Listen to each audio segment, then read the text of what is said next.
Class, we have studied about just few modules of ATM MPLS telephone network. Okay, from today onwards, we are going to see that what happens in the core. Okay, devices which form the core of the network. Okay, so we are going to dive a little deeper. If my voice is not audible or if there is some network issue, please let me know. Okay. All right. So this is the second module, and today we are going to start with router architectures. Okay. So what do we all know about a router? So basic functionality.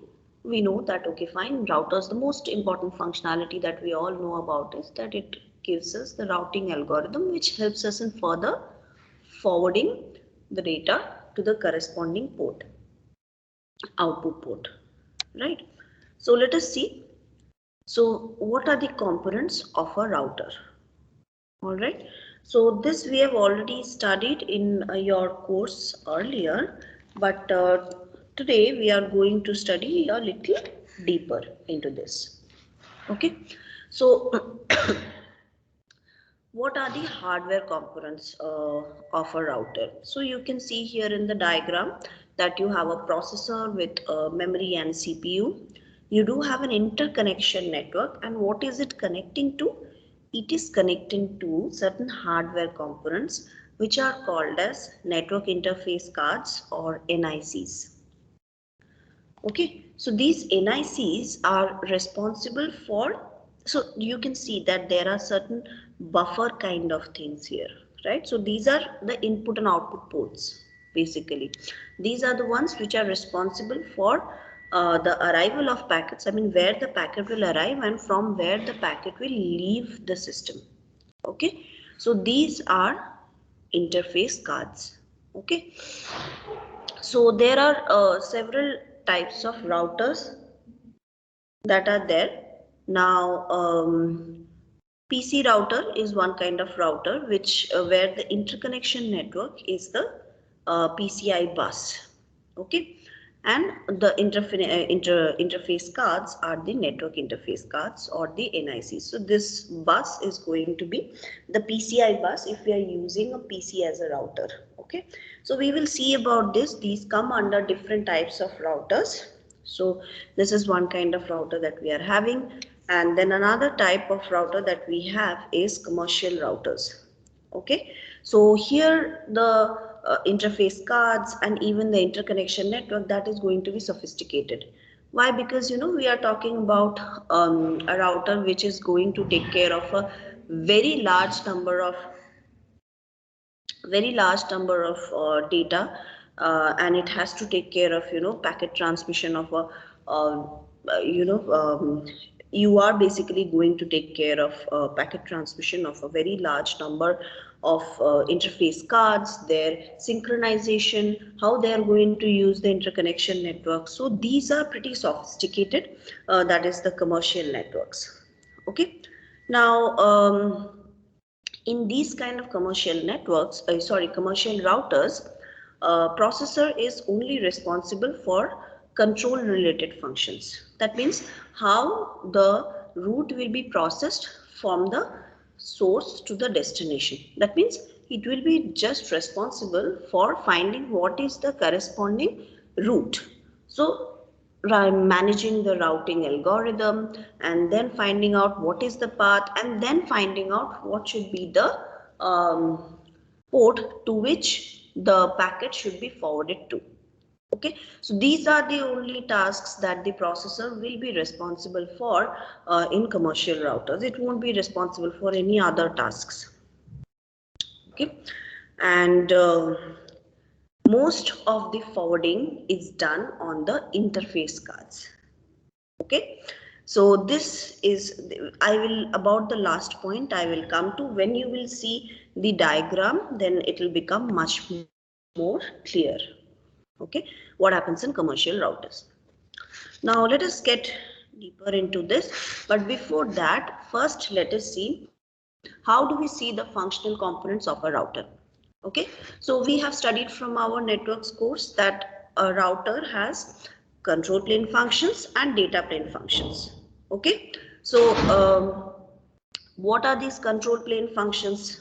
Okay, we know control plane functions will be responsible, for all the routing related tasks. That means all the management related tasks will be given to or will be done at the control plane. So that is why if you see here, routing functions, which is basically, depending upon what is the routing protocol, the functions will be executed, and then whatever result you get from those routing functions, you get it into the routing table here. Actually, this can be written as the forwarding table also. And then you have a lookup into these tables to find out that what should be your port to which you should be forwarding your data to. Okay, now once this control function, this set of control functions is done, then you get to the data plane where with the help of this result you find out that what should be the corresponding forwarding port, and then this forwarding module comes into picture.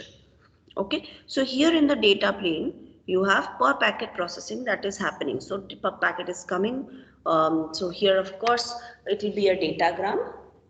So the datagram is arriving from an incoming port, and then with the help of whatever results you have received until now in the forwarding module, via that information, the corresponding output port will be chosen and it will be forwarded to the corresponding output port. Okay, so all the processing is done at the data plane. Okay, so what do we need to know? So today we are going to see that how is this module going to work. We have already known, we have already known by now that okay, there are different types of routing protocols. We already know something about how in the forwarding table, depending upon what kind of network you are using, how in the forwarding table the header is basically the IP address is checked. We know different methods, longest prefix matching, etc., with which we try to find out that how fast we can actually find out that what should be the corresponding output port.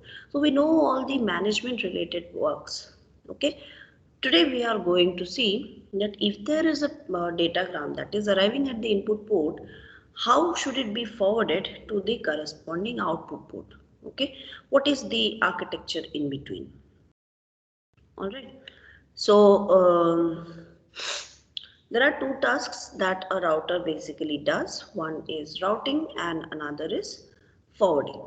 Okay, so as we all know, the routing functions include your route calculation, maintenance of the routing table, execution of routing protocols, etc. And with the case of commercial routers, these tasks are handled by a single general purpose processor called root processor. Okay. Now, as I already mentioned, that IP forwarding is per packet processing, whereas in case of whereas in case of high-end commercial routers, this IP forwarding is distributed, and where it is distributed, it is distributed in the interface cards. Okay, so most of the work will be done in the interface cards when it comes to commercial routers. All right. So let us see. This is the basic architecture for per packet processing at a router. Okay. So now let us see how work happens. Okay. So we get the routing decision from the, see, we have the corresponding routing protocol. With that you have the routing table populated. From that you get the routing decision. Then from this decision you get that okay, what should be the corresponding forwarding decision. All right, once the forwarding decision is given out, then the data should be given out to the corresponding input port. Okay, now this all is happening at the input port at near the input port at the switch fabric. What is the switch fabric? The switch fabric is the one that is responsible for forwarding the packet from the input port to the output port. Okay, so now at this input port, with the help of these, this is an entire module. Okay, so at the entire left side, if you can follow my mouse, this is an entire module. So with this information that we get from this module, the any packet that arrives in the system, with the help of this information, it is at the input port right now. Now with the help of this information, the packet is basically forwarded via the switch fabric to the corresponding output ports. Okay, so any packet can arrive at input port 1, 2 or 3, and it can go to output port, any of these n output ports, depending upon what was the forwarding decision that was taken, and also how fast is your switch fabric. Okay, if the switch fabric is not fast, or it is not fast enough, then at the input port there will be packets that will be queued. Okay, and if so, now that is one way, one thing. Another is, if at the output port, so this is also, so at the output port also it has a capacity, link capacity, to send out the packets that are basically coming out of the switch fabric to a particular output port, right? So it also has a capacity. Now if the switch fabric sends out packets in a much faster way than what the output port can actually send out to the outer link, so then there will be queues here at the output port.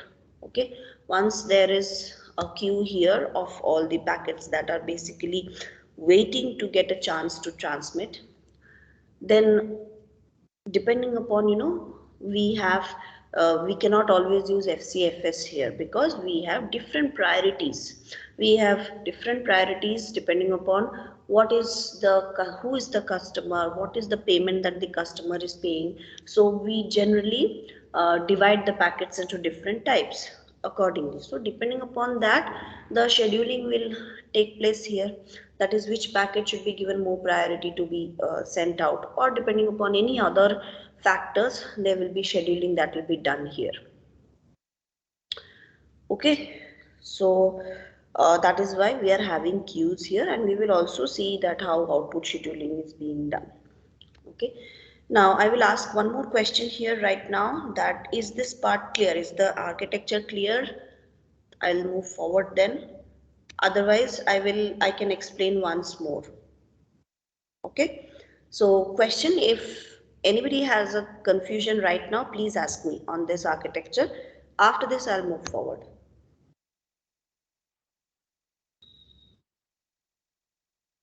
So was it clear about input ports, output ports, switch fabric and all?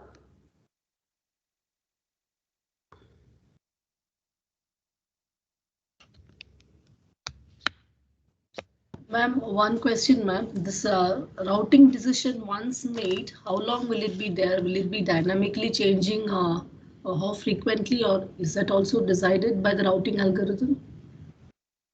Routing table, basically routing decision, it keeps changing, no, depending upon what is the routing protocol you are using, isn't it? Whether it is AODV, whether it is, basically whether it is distance vector or link state, depending upon that, regularly we update the routing tables, no? So with that, the routing decision will also keep changing, because you are getting the result from the routing table. Okay. Excuse me, ma'am. Yes?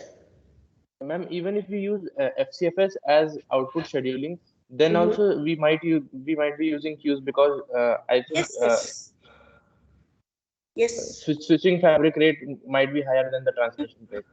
Yeah. See, what I was trying to explain is that you will require a queue if the switch fabric is very fast as compared to the output port link capacity. But scheduling is required. I mean, if you have different varieties of packets, that is why scheduling is required. I mean, if CFS is the basic one, So if you have different types of packets and you need to give priorities, then we need to have different types of output scheduling techniques. Okay? Yes, ma'am. Okay.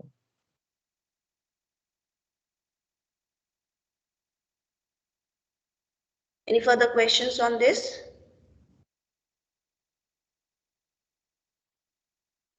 All right.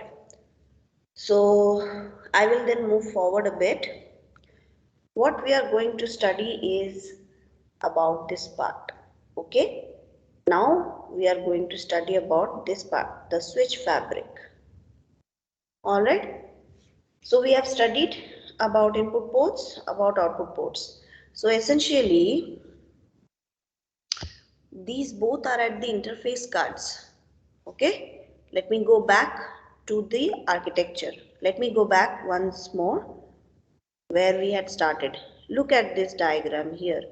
The interface card is having the inputs and the outputs here.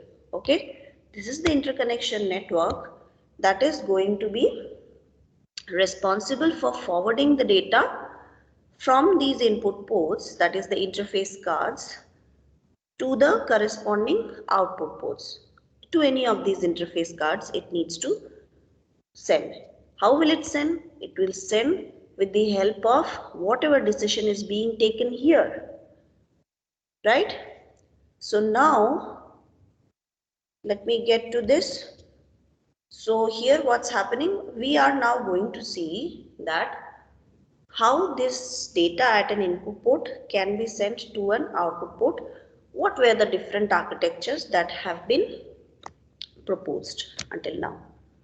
Okay, so what we have studied until now, we have PC routers and we can have commercial routers. Okay, so what happens in PC routers, what happens in commercial routers? We will see those. Oh, okay, so anyways, what happened? Yeah, I had given this diagram here only. So no problem. Let us move forward. Okay, so evolution of router architectures. Okay, so early routers, they were basically a PC that is responsible for sending, or that was connected to different LANs, and then it was whatever data is coming, it will be responsible for sending it out to the different output ports. Okay, now how would it do that? With the help of the PCI bus, the data will be transmitted with the help of the PCI bus available there. All right, so it will be limited by whatever the capacity of the PCI bus of that system is. Okay, so that is why we have already studied about PC routers. It does the work with the help of whatever capacity is available in that PC itself. Okay, they cannot be used for commercial purposes. Now, when we have started evolving a little bit more, okay, so the need for having better routers became inevitable, right? So we needed high performance routers, okay, which could exploit parallelism, which could have different hardware components, which could do things much more faster than what was already available. Okay, so there has been an evolution in router architectures. So starting from early 60s or early 70s, I think, starting from early 70s, we have the first generation routers, which is basically the standard PC that you have. The second generation routers were in the early 1990s, where the task is delegated to the network interface cards. So as I was telling, that in commercial routers, the task is distributed, and most of the task, including the forwarding, is done at the interface cards. Okay, so this concept actually came in the second generation. Okay, now I have given the title as router architectures, but please mind that the change that is happening is at the switch fabric. Okay, because rest of the things are basically the input and the output. Of course, there are some changes in the network interface card part also. So Sometimes it is also known as the switch architecture, like that. Okay. So let us see, the third generation is the late 1990s, and here also we have a fully distributed architecture. Okay, so we will see how it works. In today's generation, we have all these tasks being distributed over multiple racks. All right. Let us start with the first generation router. Okay. So this is generally used for low-end routers where not much task is required to be done. So what are the components of the router process of the root processor? We have CPU, we have cache, we have memory. Okay. Now these are the components of the interface cards. All right. So these arrows will definitely let you know that you have the input and output happening here via the interface cards. We have a MAC module here, okay, medium access control. So why do we need this here? We have a shared bus here, the PCI bus that we are sharing with all the interface cards. Okay, so depending upon what is the value in the MAC buffer, with the help of that only the packet will be able to access the shared bus, right? At a time, only one of them can be transferred, right? So who will transfer at what time, or who will transfer when, that will be decided with the help of this, whatever is given in the MAC buffer. All right. Now, how will this communication happen? Okay, so we use direct memory access. All right, so DMA is used here. How to, for what reason? So all the arriving packets are basically copied to the main memory from here. Okay, so all the arriving packets that are arriving at the interface cards, they are copied to the main memory via DMA. Okay, and the interconnection network, that is this shared bus, that will act as a backplane, and all the IP forwarding functions, they are going to be performed at this module, that is the root processor. Okay, so all the so that means whatever functions are required to just find out that from whichever interface the packet has arrived, and with the help of whatever information it has in its header, um, what is the outgoing interface to which it should be forwarded to. Okay. Now, why is this cache there? Of course, we need to use cache for speeding up the execution, right? Do you want to fasten the time for lookup? Okay. So for that reason, we have a cache here. Okay. So this is a basic architecture of the first generation router. So basically what's happening, you have an input here, and then with the help of the MAC, what will be with the help of whatever value is there in the MAC, you will know that when you can use the shared bus architecture.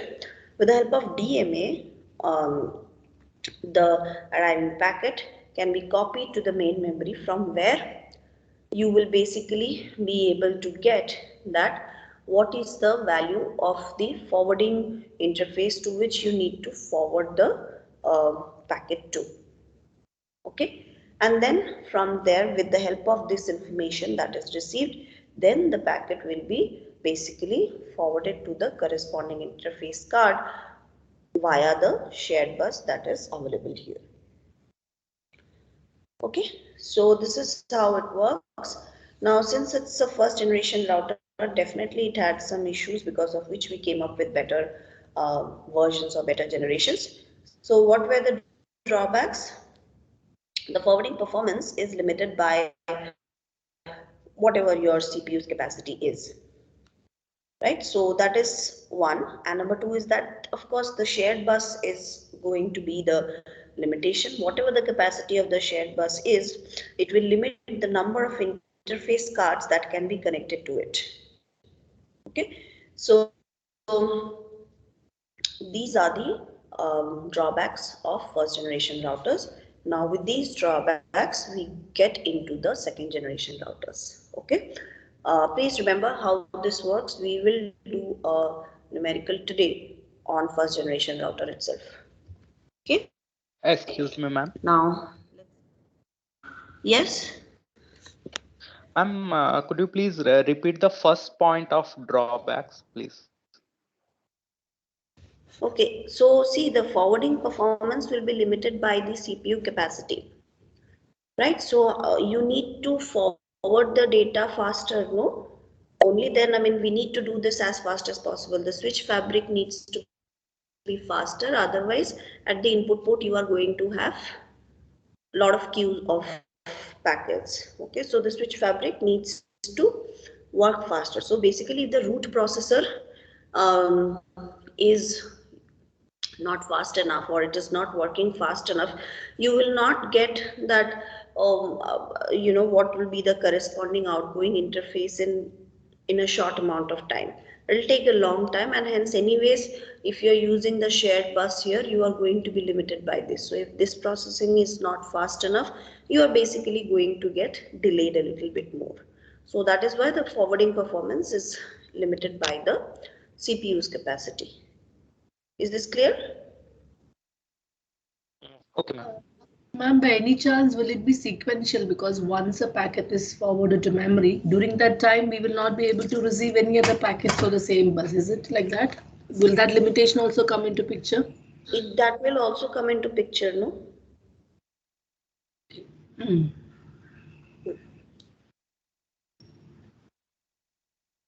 Okay, I'll move forward then. Okay, let us get to second generation routers now. Okay, so in the second generation router, it was thought that let us give out some task to the interface card also, some more tasks to the interface card.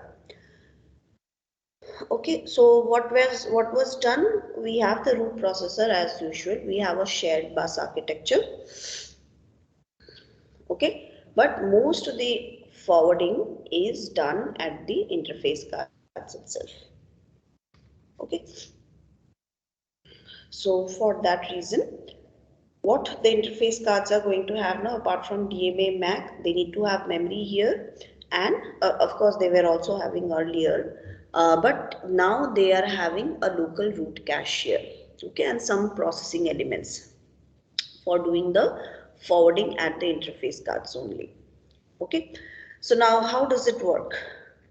All right, so this is called the slow path. Okay, so if routing table entry is not in this cache in the interface card, then in the previous way itself it will work how was happening in the first generation routers.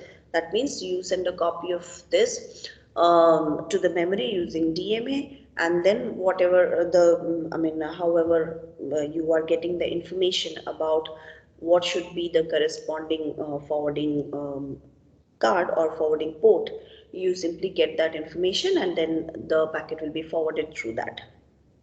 Okay, and the fast path is that you already get the information, you keep this information in the root cache here, and then forward the packet directly to the outgoing interface instead of again waiting for an access to the root processor. All right, so how you are helping out here? We were basically blocked, or we were basically limited by the capacity of the bus, shared bus, and by the capacity of the CPU. Okay, in the first generation. Now, with the help of putting the information to the root cache in the interface cards and helping them or allowing them to forward the packets by themselves if they have the information, we are reducing the time for forwarding the packets. Okay, so this is how you were you can help in case of the second, or we are getting advantage in case of second generation router. But earlier we were having two backlogs, CPU and shared bus. Now whether you are using slow path or fast path, you will still have the problem of the shared bus. Okay, you will be limited by the capacity of the shared bus. Okay, so this is a bottleneck for the second generation router. If you're using slow path, you will have both of the disadvantages, that is CPU limitation and bus limitation. If you're using the fast path, still you will be limited by the shared bus capacity. Okay, so this is about the second generation router. Now let's get to another way of having a second generation router. It is just an enhancement on what we have studied. So these forwarding engines are basically parts of the interface card only, but it has been given in this way. So some more capacity is given at the interface card itself, and this entire module is given at as the forwarding engine. Okay, so now how the forwarding operation happens here. So packet that is received on the interface, so it is stored in the local memory. Okay, and then the packet's header is extracted and it is sent to the forwarding engine. This is how it is done. It is sent to the forwarding engine, and the forwarding engine will do all the lookup, then it will update the IP header, and then it will send it back to the incoming interface. Okay, where the packet will be basically reconstructed with whatever update has been given out in its header, and then it will be sent to the corresponding outgoing interface. So this is how this works.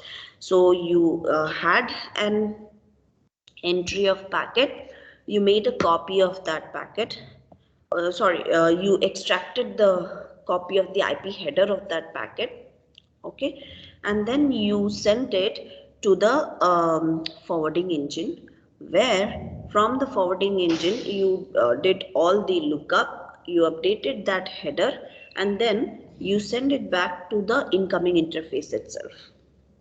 Okay, now once you send it to the incoming interface, that packet, the original packet, its header is updated with whatever new information or new update this forwarding module had done, and then that IP datagram is forwarded to the destination interface or destination output port. Now for this, you will require the control bus here, the forwarding bus for the IP headers, and the data bus for sending the entire IP datagram. Okay, so this is another improvement in the second generation architecture itself, but still you are of course going to be limited by the bus bandwidth. Okay, so this is the second generation architecture, and let me get to the third generation. Okay, now third generation gave out the concept of a switch fabric. Okay, until now we did not have a concept of a switch fabric as such, but we were considering that this shared bus is the one that is responsible for transferring data from the input port to the corresponding output port.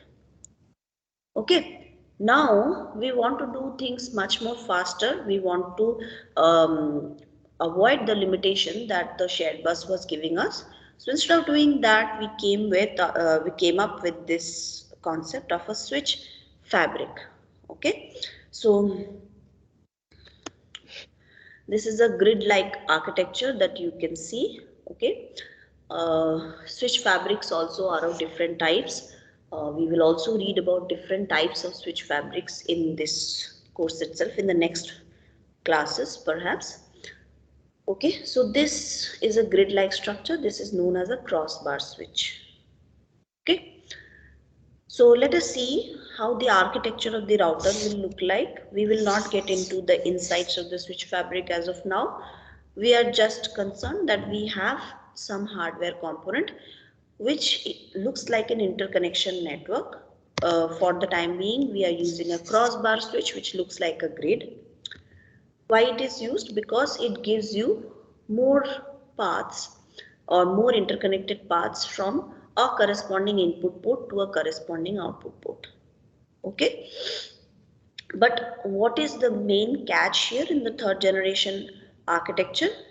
So we have a distributed architecture in the interfaces itself. Okay, so you could see or you could sense that from the second generation itself, some of the tasks were being delegated to the interface cards.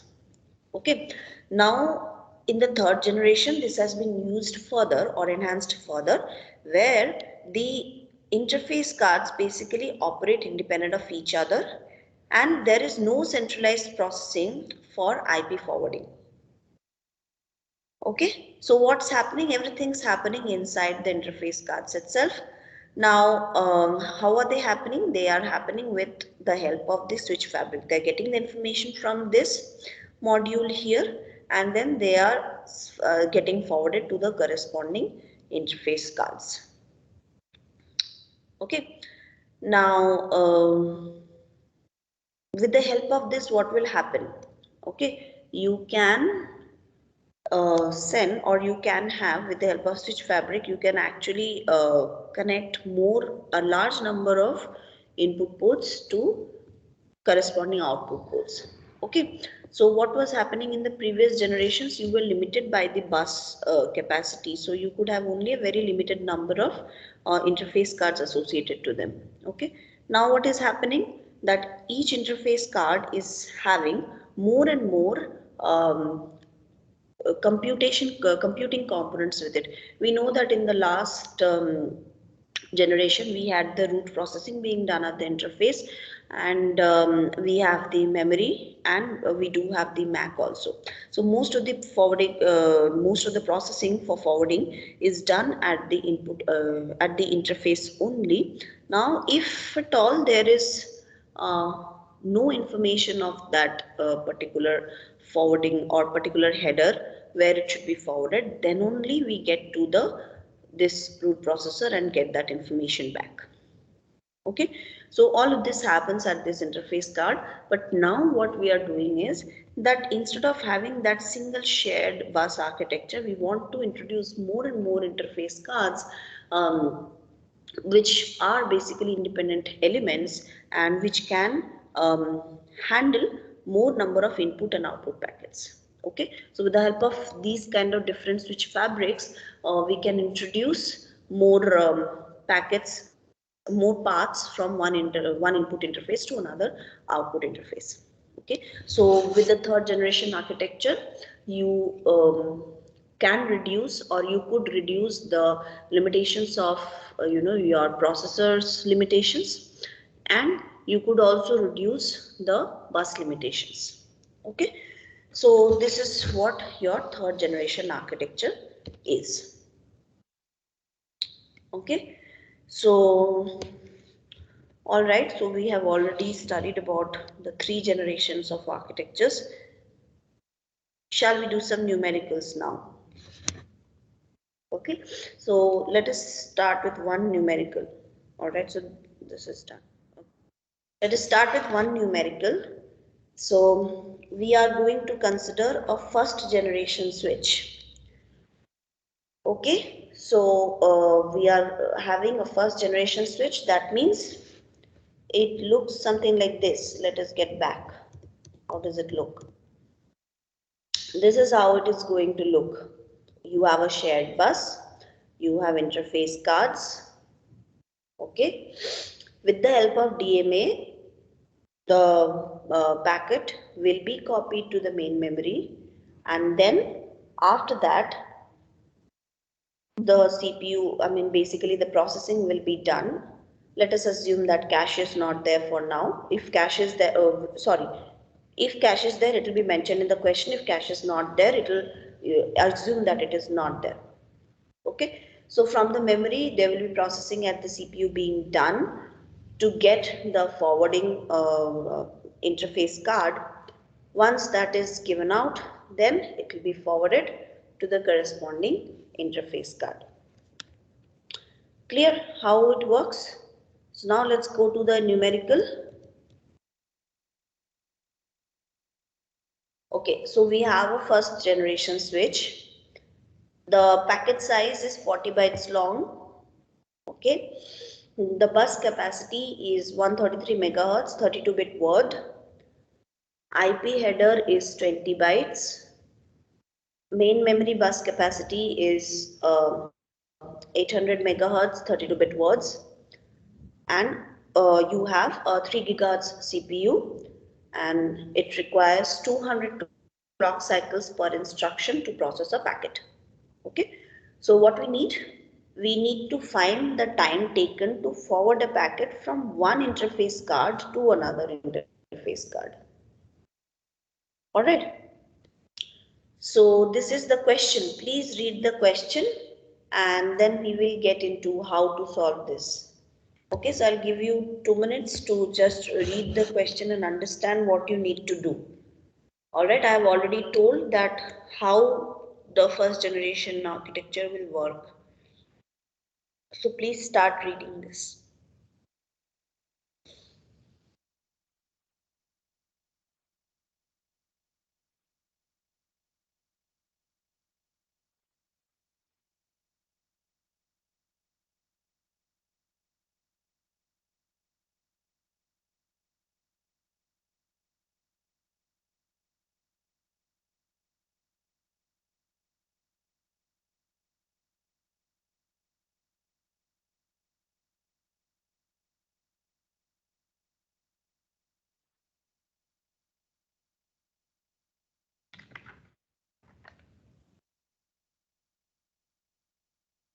Done?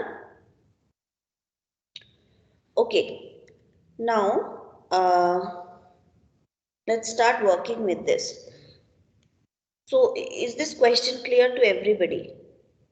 Okay, I hope that the question is clear to everyone. Now let us start how this will work.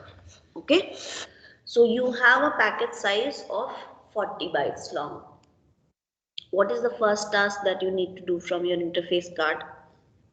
Okay, you are not having a cache at your interface card, right? So whatever packet arrives, it has to be processed at the root processor. Okay, so from the interface card, the packet needs to go. How was it working? There was a copy of the packet that was being sent to the main memory using DMA, right? So how was it going through the shared bus architecture, right? So you have the bus capacity being given here, 133 megahertz with 32 bits. So can you find out the effective bus bandwidth with that? How will you find the effective bus bandwidth with this information?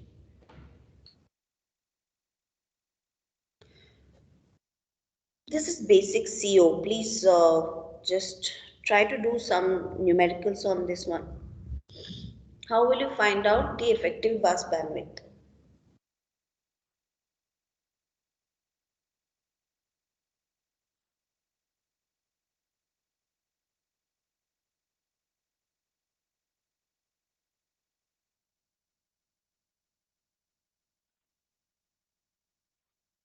No answers to this question?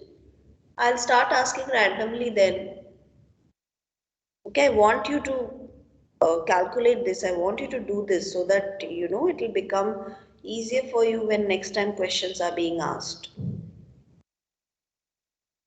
Okay, so Ma'am, it takes 40 by 4, like 10 in one transfer, 10 transfers are required. 10 cycle transfer. how did you do this? I mean, I'm just asking the effective bus bandwidth. So how did you calculate that? Because the packet size is 40 bytes and the bus capacity is 32. That means in one go, 4 bytes can be transferred. Yes, but the the bus capacity is 133 megahertz and it can send 32-bit words. Yeah. Okay, so you have to use that 133, that frequency you have to use now. This is the with this frequency it is sending 32-bit word.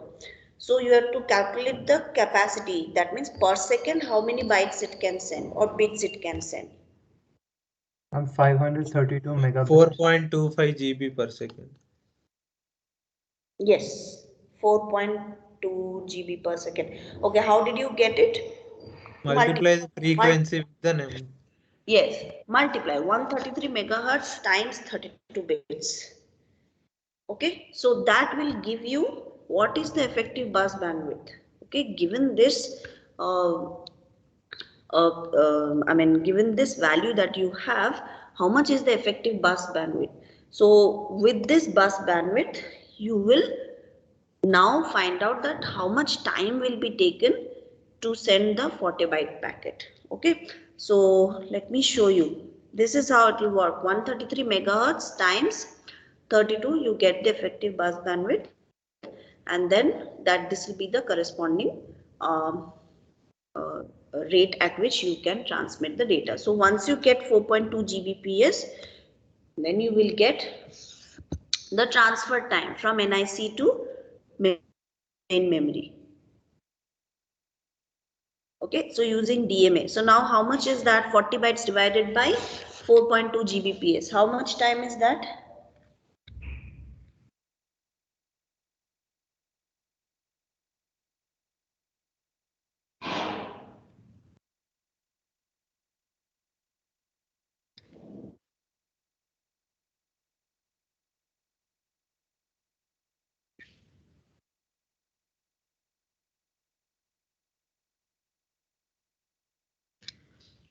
Any answers to this question? 9.4 into 10 raised to minus 9. In nanoseconds, you need to tell me no. If it's 10 power minus 9, so what is the unit in that case? How much? Everybody is getting some 9 point something? 9.4. Yes, ma'am. 9.4 nanoseconds.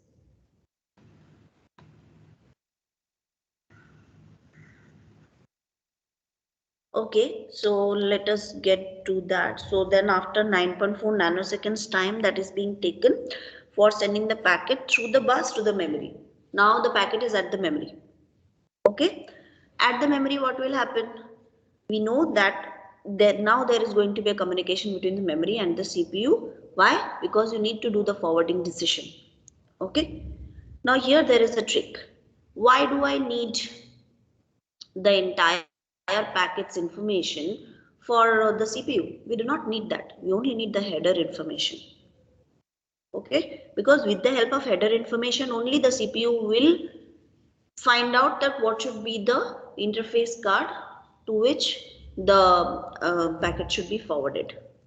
Okay, so with that information, so what will happen now? So from the memory, now you are going to read, or memory will read only the IP header, which is only of 20 bytes.